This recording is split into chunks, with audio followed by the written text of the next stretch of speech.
Tune in to the Deep Hot Show. Thanks, Em, for joining us. How are you today? I'm good, thanks. It's good to see you. So share with me what inspired you to start Pen Parentis in 2029. I'm not Sure. 2009. It's early. Yes. We're very forgiving. It's all good. Beautiful. Sure. So in 2009, I was working on a novel, and I had just gotten my MFA from Columbia University. It was right after 9/11. Everybody was sort of down. It was absolutely, I live right across the street from where the World Trade Centers fell. Wow. And I was home. And so it was like, it was a long recovery period. It was really hard to get back. Okay. But by then, by 2009, I had two little kids, like Mhm. little kids. And I had a novel that I just needed focus, needed work, frankly, needed energy, like happiness to Okay. do. And I just didn't understand like how people did this. And so I had a friend, and we used to go to lunch all the time. She also had a kid at the time, and we just talked about like, how the heck do people write books Right. when they have babies? Right. And at the time in 2009, the New York Times had just started this mom blog called Motherload.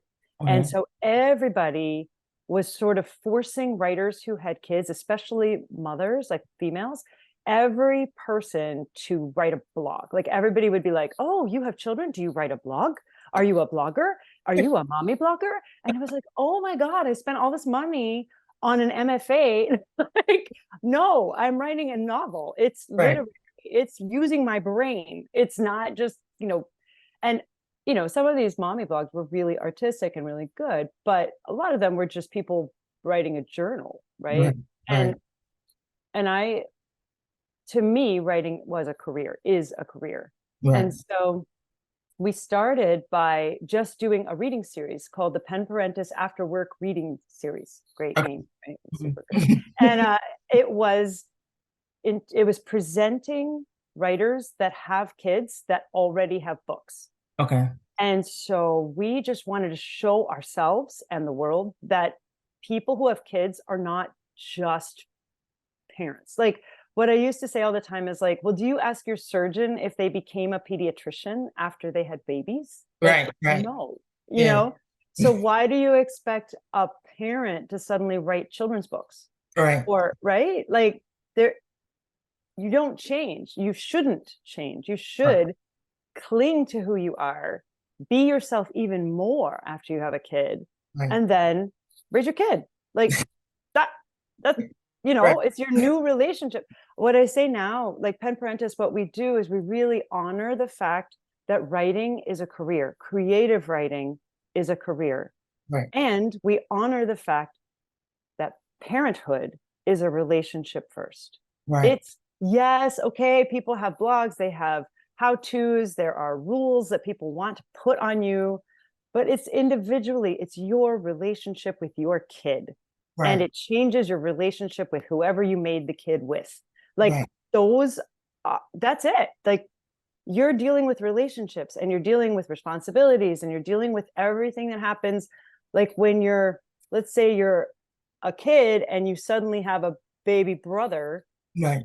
it changes you to become a big sister or big brother. Like, it changes you. Right. And that's what happens when you have a kid. It's a relationship change. And so if we can honor that Right. and honor the fact that writing is a real career, like actual, Mhm. then we can give the resources that we need to keep our career going.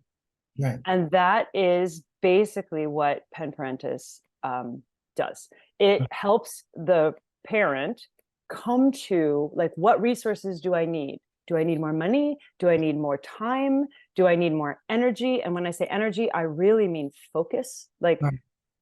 because sometimes, you have somebody will be like, "Oh, I have an idea. You can write for 1 hour." And you're like, "That's great, but I'm super worried about my kid who might be addicted to something." Like, you just don't have the mental space to devote to writing a poem, Right. Right. And what Pen Parentis does is we open up that space. Like we have 3 programs, and one of them is an annual fellowship that we help writers. We pick one writer who has great talent. It's like a big competition thing. And we just awarded that last night, actually, to a woman named Taylor Hobbs. She lives in Seattle. She lives on an island. She is like isolated, but she's written many books, and she's a fantastic writer. And she's just starting to write books that are deeply about things that are super meaningful to her. Like she was writing like these great thrillers and YA stuff, and now she's really going deep. And so, you know, we gave her the money, and we spend a year mentoring this person. They get published in a Canadian magazine. It's a sort of a big comprehensive package. We do this every year for somebody who has a kid under 10. Okay. So it's during that time period, that's when society is telling you, you need to give up everything and be a mom, you know? And I don't think so. I think you're going to be a mom, whether or not you give up everything. Right.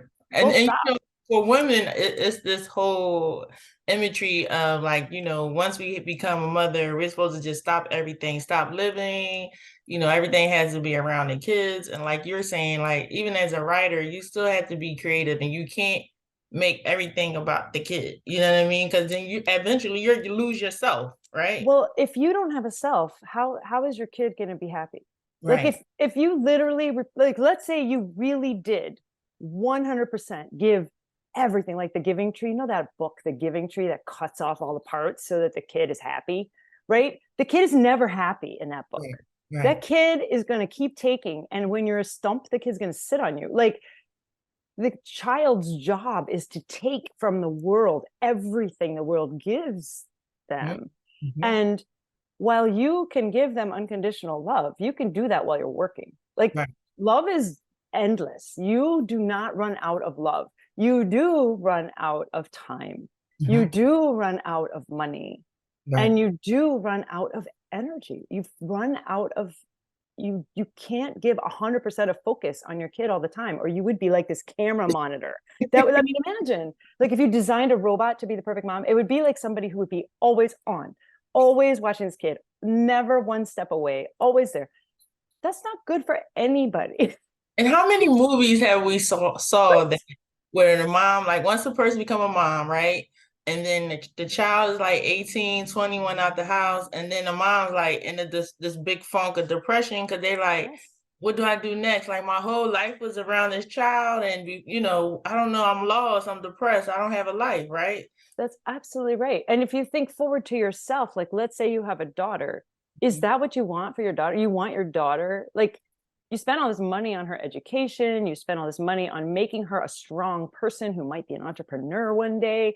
Do you want her to be like, okay, I'm at the brink of success, I had a baby, Mom, guess what? I'm giving up everything. I'm quitting. I'm just going to sit home with the baby, and I expect you to take care of me so that I can take care of the baby. Like, what kind of world? But we do it to ourselves. Like, and this is the thing, and that's really, Pen Parentis really addresses this. It's like, we do this to ourselves. We don't feel like it's enough to just see the kid, even though do you know this study? There was a study, and I wish I could remember who did it, but it was like it was like a psychology study about like parenthood. And they said that if you have high quality interaction with your kid, when you're with your kid, it's like 20 minutes a day. That's it. Wow. You know, like with the exercise where they're like 20 minutes a day, it's like 20 minutes a day. Wow. And then the kid feels comforted, feels secure, feels like they're known, feels like they're, and honestly, if you think back to your own self, like when you were a 13-year-old, how much did you want your mom in your room? Not at all. And how much did you think you needed it? You don't even think you know, and I think we can trust that those people, the little babies, they are growing into people. And yeah, when they're infants, we have to be there. Right. But I like that, what you just said about like, when they go off to college, we let go. Like we start to let go when they go off to college. No, I like, they're born and they are no longer eating your food. You know, they're a person. If you get hit by a bus, they're still there. You know, they're not going to have a great life maybe, but they'll have a story. My mom was hit by a bus when I was 6 months old. Right. That'll be their story, right? We work so hard to be, quote, good parents. Mm-hmm. I think being good people, being strong, like, who doesn't want a kid to be like, my mom is so strong. Yeah. My mom is so fierce. My mom is such a cool person. Like, she does this cool stuff. Like, right. You want your kids' friends to be like, your mom is so cool. Right. But not like cool, like, oh, she gives me drugs, like, not that kind of she's overbearing, she's always here, she don't do nothing. right, like, oh yeah, my mom, I can't go out of the house without like stealing some phone thing and breaking the, like, no, like, that is not what we want to teach our kids, like, how to get around our surveillance methods. So okay, so you have a guide for writers with kids called Books and Babies. I do. It's it's called Book and Baby. It's this book, Book and Baby, and it is it's available on my website, so mmdevoe.com, and it is a guidebook for anybody who is trying to write a book and who has a child. And it's organized like a guidebook, so it has like infant, toddler, little kid, big kid, high school kid, grown and flown. And so any age of your kid, there's a section that will sort of talk about, and it's not my advice, but it is what I have learned from the 10 years. So this was written a few years ago when I was only 10 years into this organization. And it's a collection of all the different ways that people manage to write books. And I think what's super unique and important about Pen Parentis, and just my philosophy in general, is that I know that every kid is unique, which means that every parent style is going to be unique, which means that if you're going to write a book, you have to find your own way. And that is work. And it means you have to think about it. And it means it will change. And the it will change part is something that nobody ever tells you. Wow. Like, every single time your kid hits a milestone, your life is going to change. Right. And if you're flexible and like, oh, my kid is walking now, I can't do X anymore, I have to do this. Why? And if you can just seamlessly kind of move on to the next, okay, now I'm a different mom. Now I can't just leave them on the counter anymore. I have to like take them with me when I go somewhere. Like, but those changes, like, it's actually really hard for us as humans to change. It is hard to embrace change. And especially when it feels like it's unfair, like, it's like, I just got this, like, I just got nap times. I just got them down. How can there be no nap times? And then you try to force your kid to keep napping, and then you're frustrated because you're angry and you can't get the writing done because you're trying to force this. Like, the idea that, like, on a weekly basis or on a monthly basis, you check in with your writing achievements, with your writing stuff. So at Pen Parentis, we have accountability groups where we meet once a week, and every week your goal is changing, because one day your goal might be like, I'm going to write 200 words a day, and it works. And that week it's fantastic. And the next week, all of a sudden your kid has COVID. And now you're like, oh, I can't do 200. Or you have like the special child who sleeps through the entire sickness, and you're like, wow, I wrote 600 words a day. Like, it could be anything. And I think that when we are happy and when we know what our big goals are, then the little goals that we do to get forward, the important thing is that we move forward. And whether that's an incremental step or a huge leap, we see that goal is getting closer. Like, we're getting closer to what we want. So knowing what you want as a woman is maybe the hardest thing. Like, I'm learning this now. I'm learning this at this age. I'm learning, like, I think setting the goal is like, what do I want is one of the hardest things to admit to yourself. Like, oh, I do want this. Okay, I actually want this. I'm going to work for it. And I do deserve it. You do. We all do it. If that's what you want, you was put on this, you have that burning desire. So who's to say you can't go after it, or you shouldn't go after it? As long as it's something that aligns with your higher self and there's that desire deep down in your soul, you have every right to go after it. And you should reach into your soul and find it. Like, people think that it's going to be like, I don't know, becoming a nun, that it's like, whoa, you are to be a writer. No, you have to think and feel and like go there. And even though everybody around you is saying, nah, you're stupid, you can't do that. You know, like you have to know that you can do it, because you can. All of us can do all the things. We just have to want them, like really want them enough to. Yeah, it had to be, you have to want it, and it has to line up that way that the universe can bring it to you. Because you'll find out once you make the decision on what you want, you'll start seeing stuff just start coming to you. Just, okay, all right. That is so true. And see, and anybody who's listening to this podcast is like, this is your sign right now. This is it. Right this minute, you're like, oh my God, she's talking to me. Yes, I am. I am talking to you. That is true. Go follow that dream.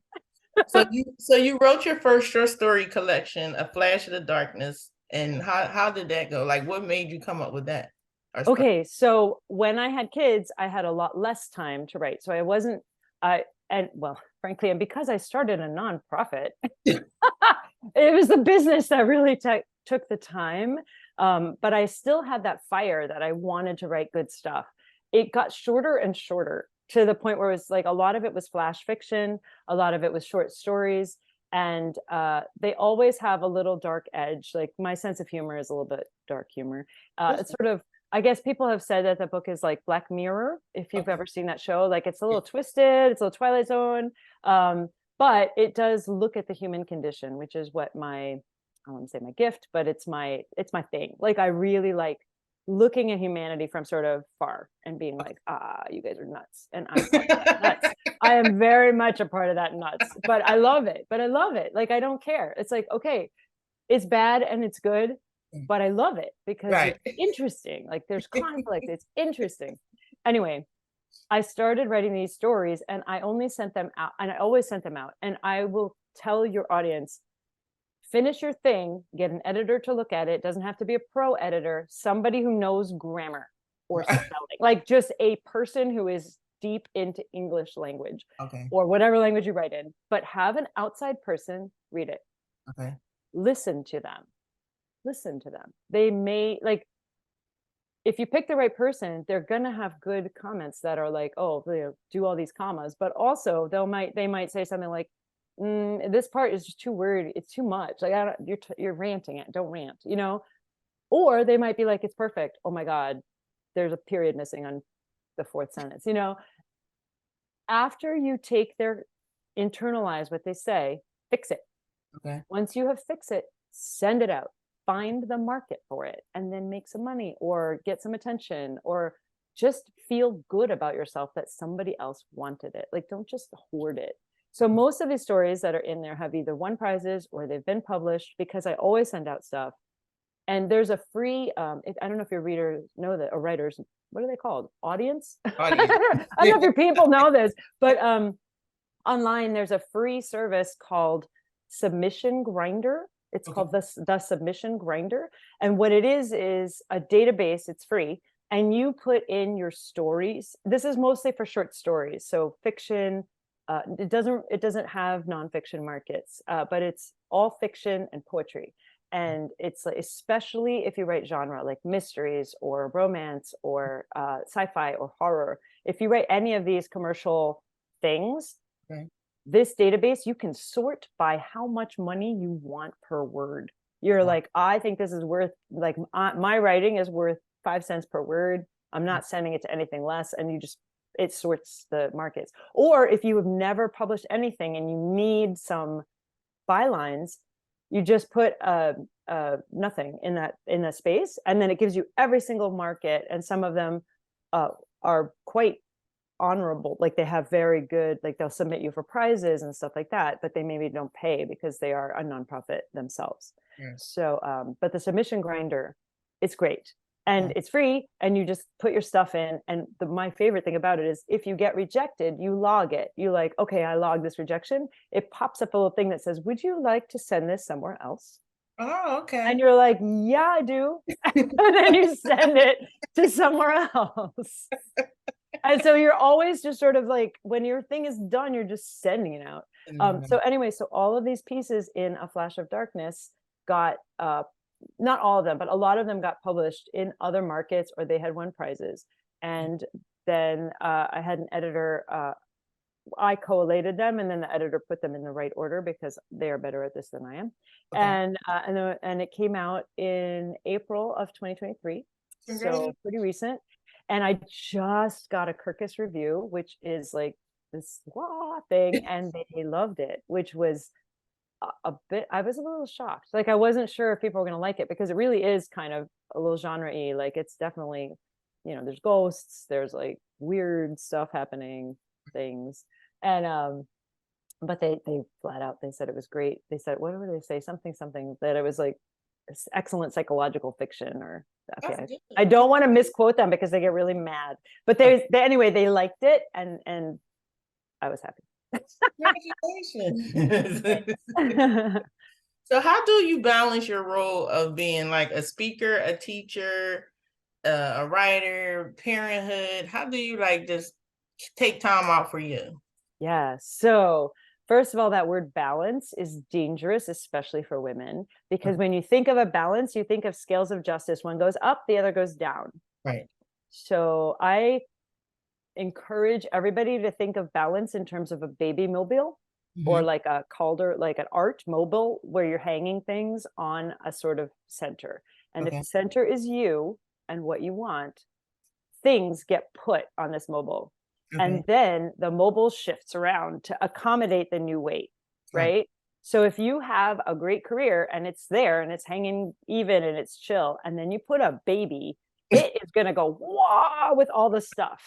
Right. But that doesn't mean it won't balance out. In a minute, you'll figure out what needs to move closer to the you, to the center, what needs to move farther away from the you, so that the whole thing can just steady.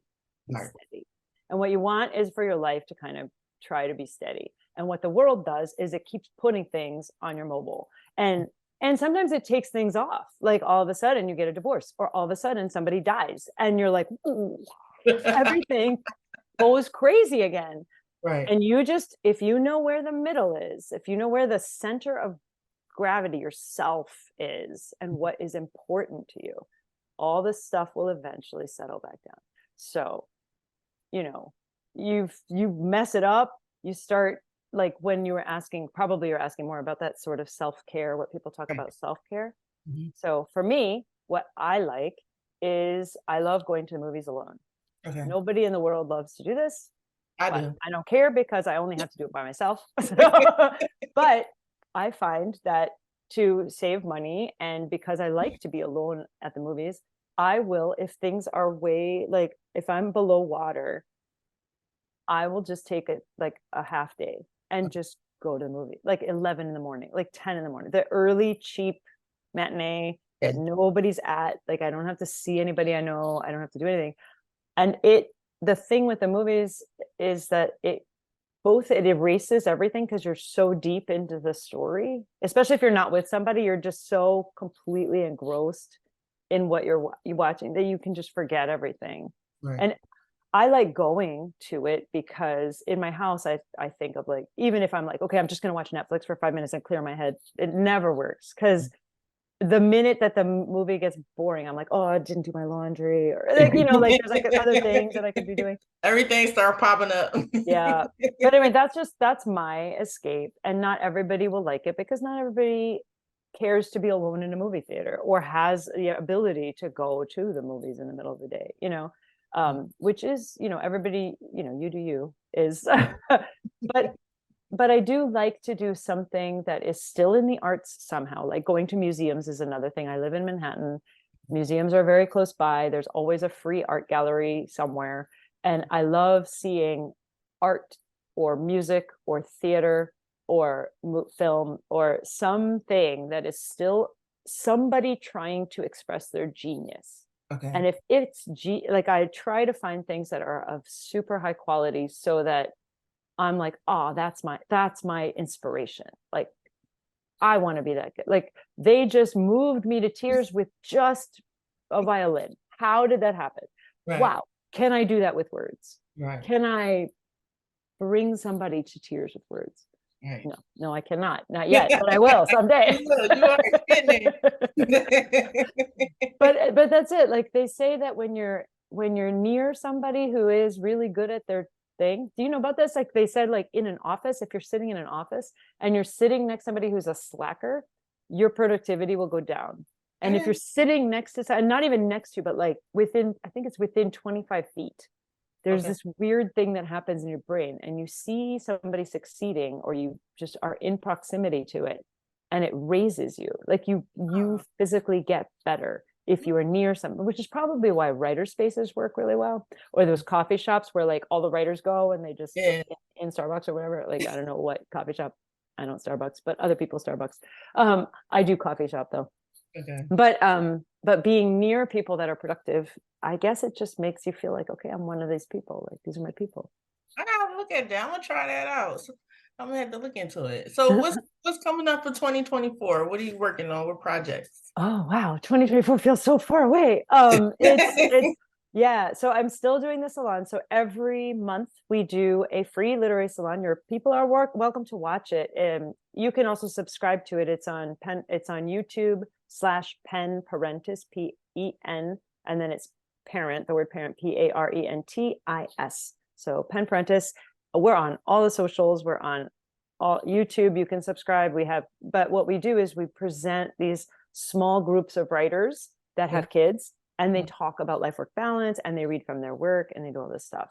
So I host those once a month. So that's going on in 2024. We're doing a national parent writer meetup at this huge conference, which is happening in Kansas City, Missouri this year. And we're really excited because we're partnering with a foundation that your people should know about. Also, everybody listening to this needs to know about the Sustainable Arts Foundation. So this foundation gives away free money to parents who are writers or visual artists. Wow. Every year they give away a ton of money, and all you have to do is tell them, hi, I am a writer and this is my writing. And they select a monster amount of, I think it's like 20 that get, I think it's $7,000, and it's unrestricted. You just do what you want with it. It's good. You should apply. All of you should apply. And they do have a special thing for people of color as well, which I don't know the details of, but it's on their website. Like anything that they do is going to be on the sustainableartsfoundation.org, I think. But if you just search Sustainable Arts Foundation, you'll find out about these grants. They're very good. And another grant, more money, more free money for your people. This is like going to be your most popular podcast ever. It's all free money. You get money. You get money. Yeah, seriously. But there's one called, what is it? The DeGroat Foundation. So that's DeGroot Foundation. They are giving away 36 grants this year. It opens January 7th. Their grants are also $7,000, I think, each. And they have a special grant called the Land. So their grants are called the Courage to Write grants. So they're interested in your story of why you're writing and what you're writing. And the, what's it called? Oh, and they have a special grant called the Lando grant, Lando. And it is for anybody writing about immigration, migration, or refugee stuff. And it's all fiction, I think. They might also have nonfiction. Sustainable Arts Foundation has a whole ton of categories, like everything from visual arts to poetry to nonfiction. They do all of it. So you just have to know what you want to do. You have to know what you want to do. And then these people will give you money. And neither of these applications is hard. They're both hard, but they're not like, it's not complicated. It's just, your name and some information about you and where you live and that kind of thing. And a writing sample. So all you're doing is you're writing anyway.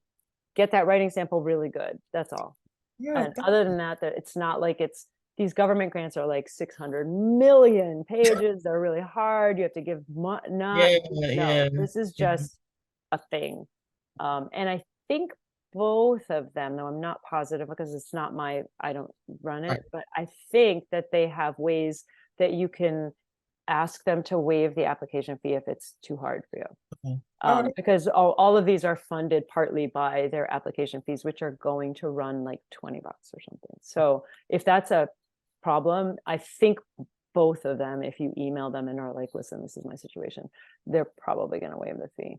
So Well, see, I'm all the resources. This is what Pen Parentis does. So please sign up, penparentis.org. Very nice. We just give out resources. That's all we do. But thank you, Em, for stopping past and talking with us. I appreciate it so much. And Paris, you're anytime you want to wonderful. come back, always just let me know. Thanks, Paris. Have a great day. You too. All right. Take care. Tune in to the Diva Hawks Show. Motivate the glow. We give you more info. Flick to my head to toe. I let the whole world know. I let the whole world know.